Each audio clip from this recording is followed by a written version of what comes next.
It's Baby Biscuit, back in the studio. A warm autumn welcome to all you beautiful biscuits out there. Fall is such a truly inspiring season. Behold, nature in its colorful twilight hour. Before long, Halloween will be upon us, the glorious holiday which gives us all permission to transform. Then comes November, and for me, a marathon of family birthdays, including my own. That's right, Scorpio gang gang. So I hope you enjoy all the season has to offer. And as we wind down 2020, I'm curious, what's one experience you're happy about? Share it with me, Baby Biscuit McGee. And oh yeah, keep going! How's that feel?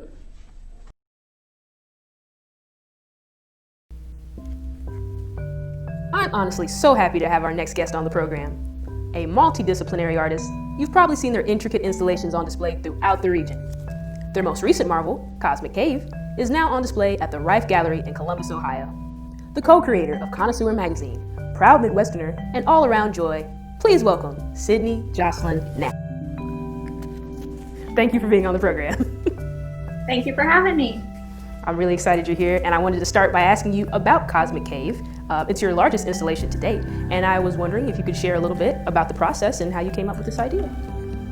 Yes, all right. So it was about a year ago when the Rife Gallery reached out to me to be involved in this biannual exhibit called Women to Watch Ohio, which is put together in conjunction with the National Museum of Arts and Women in the Arts in DC. And the focus was paper, and I do a lot of paper-based work. So at the time, I didn't really have anything conceptualized, but I knew that I wanted to be part of this exhibit. So then I started thinking about what conceptually draws me. And I was thinking a lot about the unknown, how we envision it, the meanings we attach to it, and how we approach it. I was also heavily influenced by Carl Jung's shadow theory, in which things that we don't accept about ourselves, either personally or socially, are kind of like stuffed into a little backpack, and we don't deal with them or acknowledge them. And by not dealing or acknowledging, those things end up subconsciously influencing us until we accept them and integrate them into our full selves.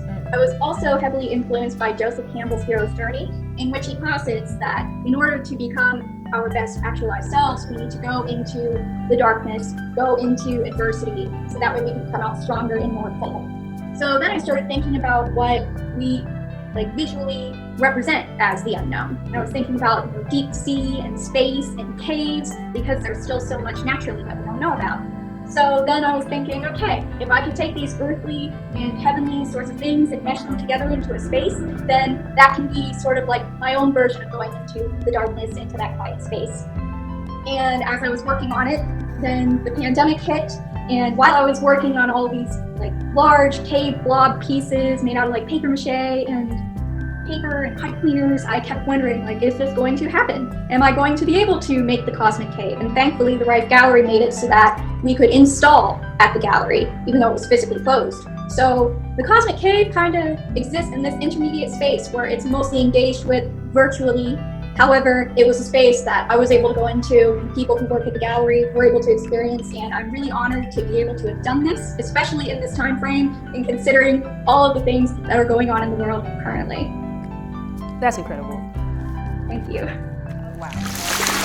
We also asked you, many of your recent pieces urged viewers to abolish white supremacy, and I was wondering if you can share with us why that's an important subject for you. All right, so dovetailing with that concept about shadow aspects and what we believe about ourselves collectively, we live in a white supremacist, capitalist, heteropatriarchal society, and it thrives on violence, erasure, and gaslighting. It sustains itself on this truth that obfuscates what has created our norm. So in instances where we have white police officers systemically murdering Black people, a lot of white people will respond to it as, oh, that is too bad, or, oh, it's really bad that we have some bad cops out there. But then it stops there. It's sort of reactionary, and as long as it's that superficial reactionary level, that allows the systems to perpetuate. That also absolves, at least superficially, people who are considered white of having to do that deep generational, cultural, and spiritual work to understand what we are walking through this world with. and why certain aspects of our history are left out of history books, or why we have spaces such as all white suburbs and those things are normal. So as an artist, I believe that it is important for me to be able to understand why the world is as it is and to try to disrupt that as much as I can, because creativity is a powerful tool. However, like everything else in society, it is used to perpetuate the status quo through normalized standards. So since I have had access to these truths and I've been able to do some of this work for myself, and I continue to, I feel it is important for me to be able to open that up for other people, especially because I can move into normalized art spaces, which are mostly white, middle class, and suburban, even in a mostly black city such as Dayton. So yeah, I'm just trying to do what I can as I can, and I feel this is an important thing that we cannot look away from. Thank you. That's awesome. Recently, you've been learning how to roller skate, and already you're gliding with ease. So, can you tell us why you decided to get into the hobby? Yes, all right. So when I was a kid, I went roller skating maybe like a total of 2 times, so I never really learned. However, my friend Daria Love invited me to go with her to adult skate night at Orbit a few years back. And I figured, sure, why not? And I had absolutely no idea what I was doing, but I was so taken by the kindness and the skill and just the amazing energy that was there with all of the skaters. And I went back and skated a few times until I had a bad scenario where I ended up spraining my ankle. But that kept me away for a few years, but I kept thinking, man, I would love to be able to learn how to skate. And the pandemic and all of the things that it's been bringing up have been like really heavy. And after I spent 9 months or so working on building the Class McKay, like all the time when I wasn't at my regular job, I thought, okay, I need something that's going to make me happy and make me move my body, something that I can just enjoy. So I bought myself my first pair of skates, and now I'm learning, and it feels so wonderful. It's sort of reclaiming some of my dance training from when I was a kid, and it's really my first ever hobby. So I feel like it's improving me as a person and making me stay in my body instead of all up in my head all the time. Oh, that's awesome. Okay, I find that much of your work has a psychedelic quality about it. Perhaps you can describe your artistic style and some of your influences. It's psychedelic for sure. My mother is an artist, and when I was a toddler, she introduced me to like the old school Sesame Street animations, the Beatles' Yellow Submarine, and like 60s pop art, and I've been influenced by it ever since. I really love the saturated color and the patterns, and I also love the integration of cultural aspects into many of the works. I'm also really impacted by Dayton's particular Midwesternness. I love taking different parts of culture from like different generations, like taking something from the 70s and mixing it in with something current, because I like that interplay between things. And nothing is completely of itself, which is why I really enjoy like hip hop and sampling. Like I love old funk records and hearing a bit of that being sampled and used in a new song. And yeah, I just really love the levels of things that we have and the ways that people create things. I thrive off of thinking about how many different ways we can make and be in this world. That's incredible. Sydney, you're so woke. So, you are co-creator of the very cool Connoisseur magazine, and I wonder, what made you want to be a part of that project? So, Connoisseur came out in 2016 with my fellow creative, Dave Scott, as well as Isaac Williams, also known as Icicle, and we wanted to create something tangible to go along with an art show where there were like small businesses and dancers and music people and visual artists. And the idea was that everybody's young, and most of the ways that we interact with each other's work is through social media. So we put together this zine all by ourselves, designed it, put everything together, all that.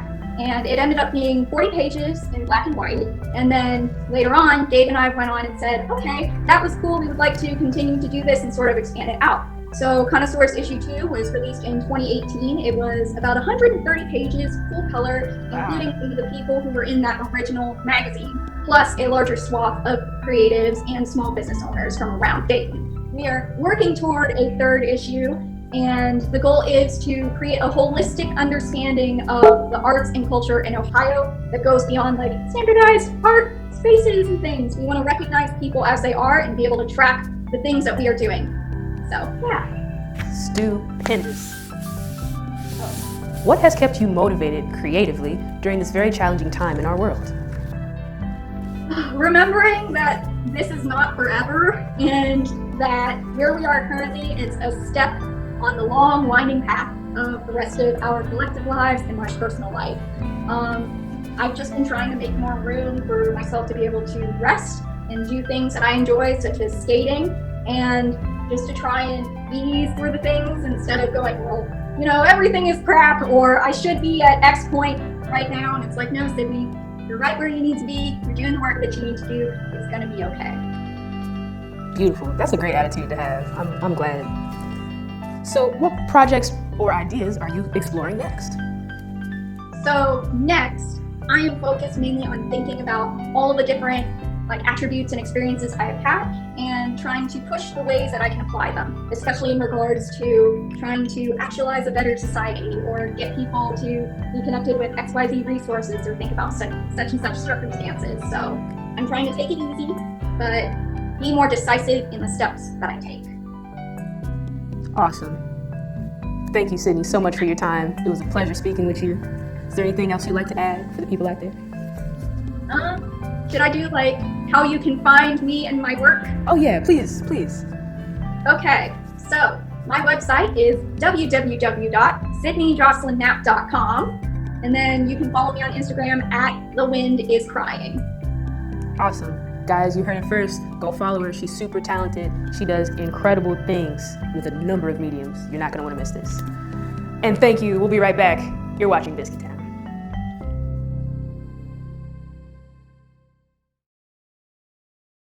Now comes the most important duty in any canine's life, patrolling one's yard for intruders of the feline variety.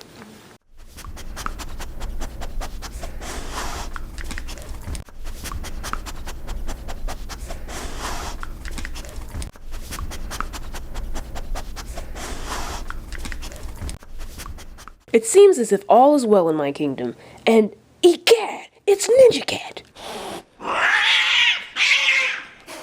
Halt! At once! Get back here! I said stop, damn you! Alas, the cunning feline has evaded my attacks once more, and yet I carry hope in my heart that someday I will meet my dastardly enemy face to face. Someday. Our next guest is an artist, community member, and dear friend.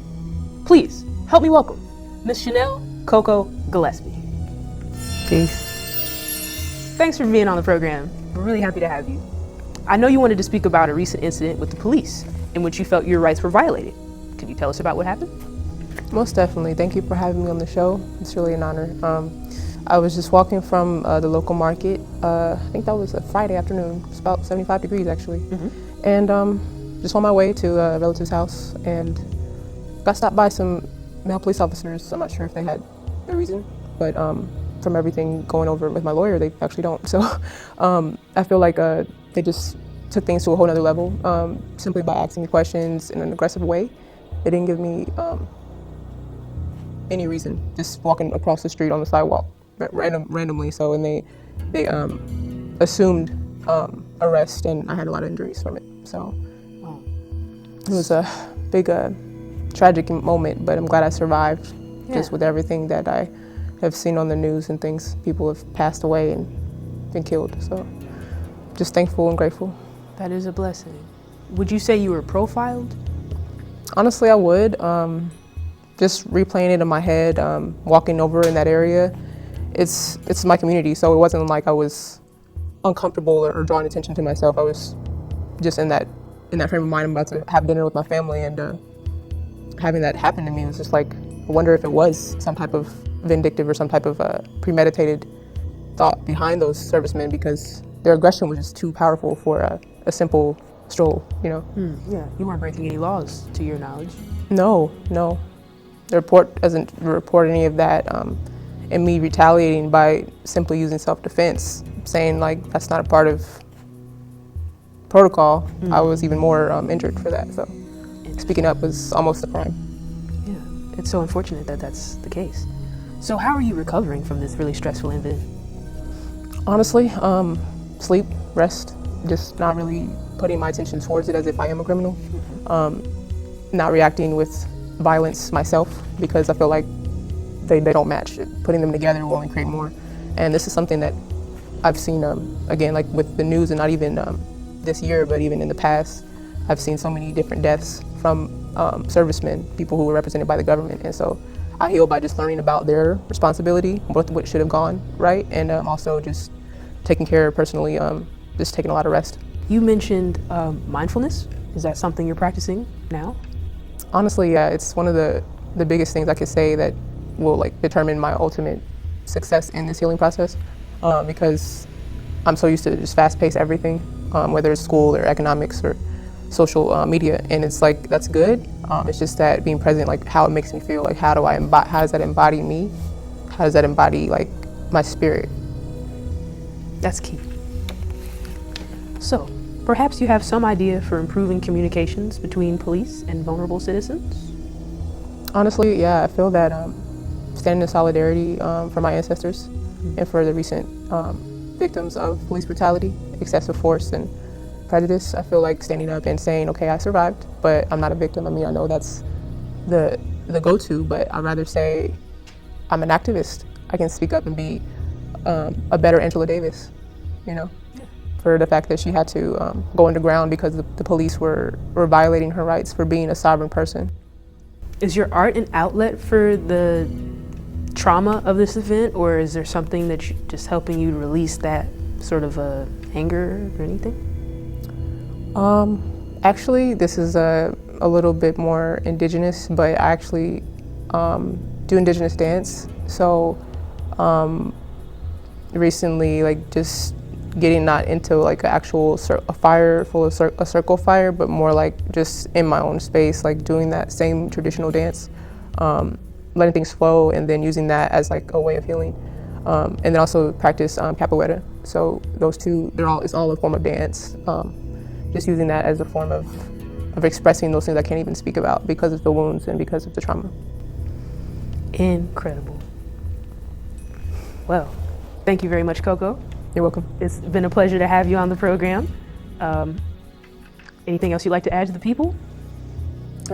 Speak up. We all get silent, but as Martin Luther King said, you know, we won't remember what we said, but remember the silence. So try to speak up for yourself. Absolutely. And I would like to just add, for those who would like to support Ms. Coco's recovery, there's currently a live GoFundMe, Surviving Police Brutality. Consider giving and supporting her recovery. Thank you very much. You're watching Biscuit Town.